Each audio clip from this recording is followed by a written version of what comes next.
Good evening, and thank you for joining us on this Friday night. Tonight, as we come on the air, we are monitoring a major coast-to-coast weather system set to bring snow over the weekend.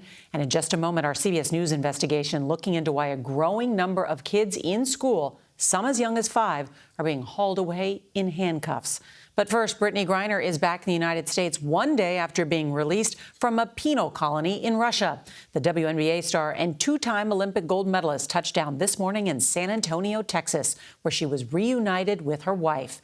The nearly 10-month ordeal ended with a one-for-one prisoner swap for notorious Russian arms dealer Viktor Bout.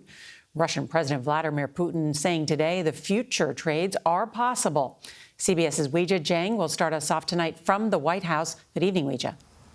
Good evening to you, Norah. U.S. officials who traveled with Brittney Griner said she appeared to be in good health on the flight, describing her as gracious and happy. As for Putin's suggestion that even more Americans could come home, the White House is treating those words with more caution than optimism.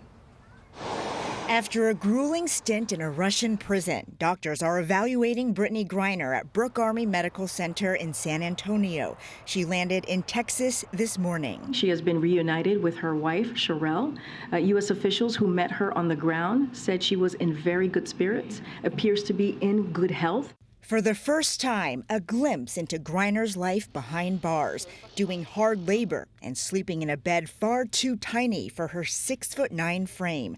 Griner's lawyer told ESPN that she chopped off her signature dreads because it was so frigid, her hair froze. Marine veteran Paul Whelan, imprisoned in Russia since 2018 on what the U.S. calls sham espionage charges, was not part of the exchange, which freed convicted arms dealer Viktor Bout, known as the Merchant of Death. Today, Vladimir Putin did not rule out more prisoner swaps, saying anything is possible. But Viktor Bout was the highest profile prisoner we had. So what else do we have? Well, we'll see. Actions, not words. So we heard what Mr. Putin said. Now let's see what he and his officials are willing to do to help us get Paul home.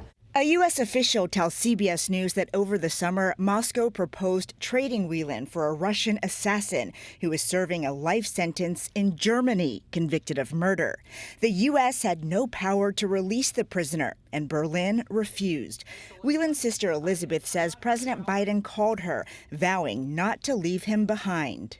I don't look for apologies, I look for action. And I am willing to be very plain spoken about that. What I'm looking for is for us not to let 1 second, no grass grow under our feet over the next few weeks as we move forward trying to figure out how to get Paul back.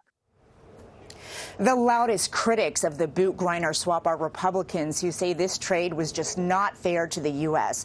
Former National Security Advisor John Bolton tells CBS News that former President Trump had the option of swapping Viktor Bout for Paul Whelan, but he declined. That was before Griner was detained. Norah? All right, Weijia Jiang, thank you.